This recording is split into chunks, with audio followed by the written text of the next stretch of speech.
Ada dua pertanyaan. Yang pertama, security yang jaga kendaraan di masjid sementara jamaah sholat fardu di dalam masjid, apakah dia dapat pahala berjamaah juga Pak Ustadz? Dan yang kedua, mereka yang meninggal di gempa Cianjur kemarin harus dimandikan dan dikafani sebelum dikuburkan. Syukron atas penjelasannya Pak Ustadz. Baik. Yang pertama, ya, ini saya menggunakan paradigma awal. Jadi paradigma awal itu kalau sudah mau sholat mah nggak usah dipikirkan itu kendaraan, oke? Baik.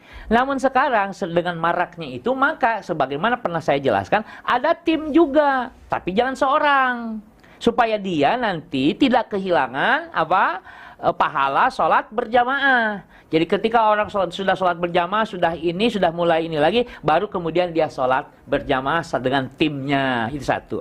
Yang meskipun sekali lagi ini juga ikhtilaf ya, para ulama akan membahas dari berbagai sisi. Tapi saya memberikan pandangan dari satu sisi seperti itu ya. Kecuali memang misalnya begini.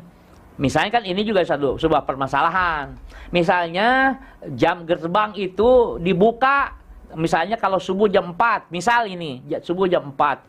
Ini dibuka jam 3.45. Ya, kalau subuh jam 4, jam 3.45 sampai jam 4.20 itu dibuka. Setelah itu kemudian digembok, cret, gitu kan. Nah, tentu ini juga mengandung persoalan. Waduh, saya yang yang masbuk gimana? Kan gitu sudah dikunci macam-macam.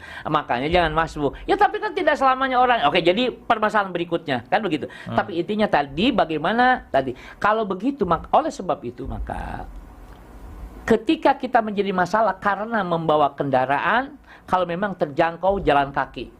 Satu, ya masa saya punya kendaraan kok nggak dipakai? Ya pakai, silahkan pakai. Tapi jangan menjadi masalah kalau ada apa-apa, gitu loh maksudnya.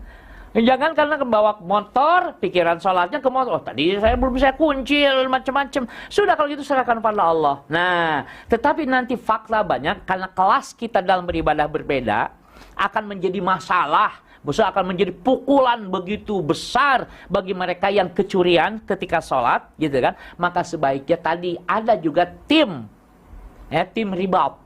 Nah, tim ribat itu untuk menjaga keamanan tadi. Nah, ketika mereka sudah menyelesaikan sholat subuhnya misalnya, atau sholat isyaknya, maka tim ribat ini yang kemudian sholat, gitu ya. Nah, tapi sekali lagi tadi bahwa itu juga ulama akan berbeda pandangan, berbeda pendapat. Oke, ini satu ya.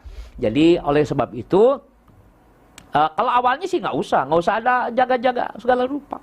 Di zaman Nabi itu, zaman Nabi nggak ada yang jaga-jaga. Iya, karena semuanya yang hadis sudah dikenal para sahabat itu, akidahnya, akhlaknya, sehingga orang asing saja ketahuan, orang munafik saja ketahuan, gitu. Apalagi penduduknya masih sedikit. Kalau kita kan dari mana-mana bisa datang, maka oleh sebab itu kalau mengkiasnya menjadi kias yang mardud, nggak bisa karena berbeda kondisinya, gitu ya. Oke, baik. Satu itu yang pertama.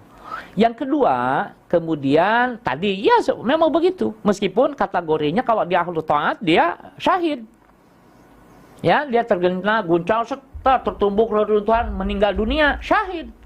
Tapi tetap dia syahidnya syahid akhirat, artinya harus diurus gitu ya. Demikian saya kira perlu saya sampaikan, karena saya juga sedang menyiapkan ya, kita berdoa kepada Allah mudah-mudahan yang meninggal dunia ya, muslim yang meninggal dunia saat kejadian musibah apapun, baik itu Cianjur, kemudian juga beredar Pekalongan, saya nggak tahu persis itu Pekalongan ya, Pekalongan, Jeddah, gitu kan, Jeddah juga banjir, subhanallah.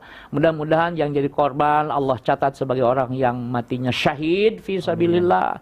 Adapun yang luka-luka Allah berikan kebaikan, kesabaran ya, bertambah kemuliaannya insyaallah. Demikian yang dapat saya jelaskan. Wallahu a'lam bissawab.